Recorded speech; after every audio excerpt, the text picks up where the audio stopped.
Welcome to the Market Failures set of podcasts.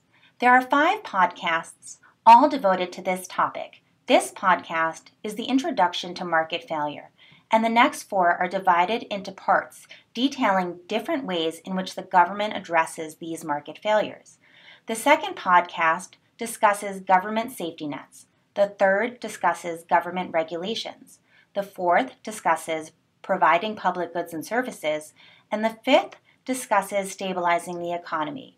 They are designed so that you can watch them all at once or each one separately. In our capitalist economic system, we rely on the markets to guide the economy.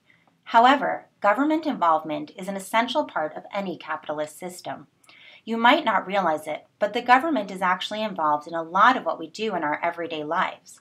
From our utilities such as water to the mail we receive and the public schools we attend, the government is involved. When you put your money in a bank, the government is involved. The government is actually involved more than you may think it is, because if it doesn't get involved, problems will occur. In a free market, some may win and some may lose. By virtue of how a market functions, there will be people who will be unsuccessful. People may try very hard to succeed in the market, but there are many factors that can hurt someone's success.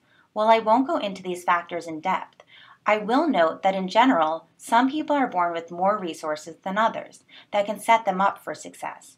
Financial resources make succeeding in the market much easier. However, sometimes failure in a market system comes down to bad luck. Whatever the reason may be, people will always be left behind.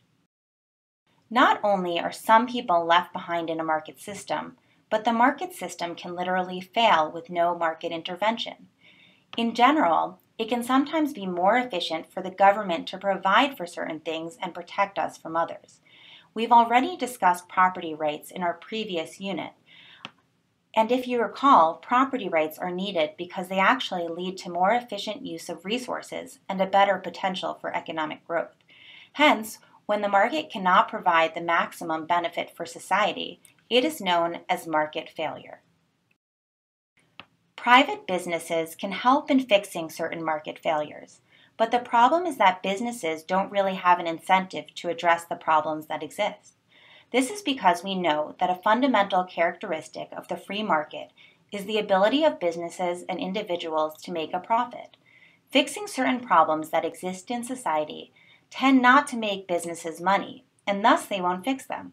Also, there are certain goods and services that businesses would not be able to provide for everyone in a manner that was fair.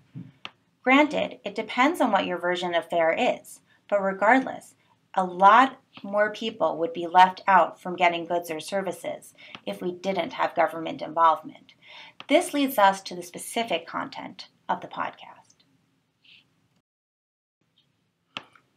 These are the ways in which the government intervenes. Intervene is just a fancy way for saying gets involved. These are the 4 ways in which the government gets involved. Providing safety nets, issuing regulations, providing public goods and services, and stabilizing the economy. To learn about the 4 different ways the government gets involved in order to protect against market failures, continue on to the rest of the podcasts. The next podcast in the series is Providing Safety Nets.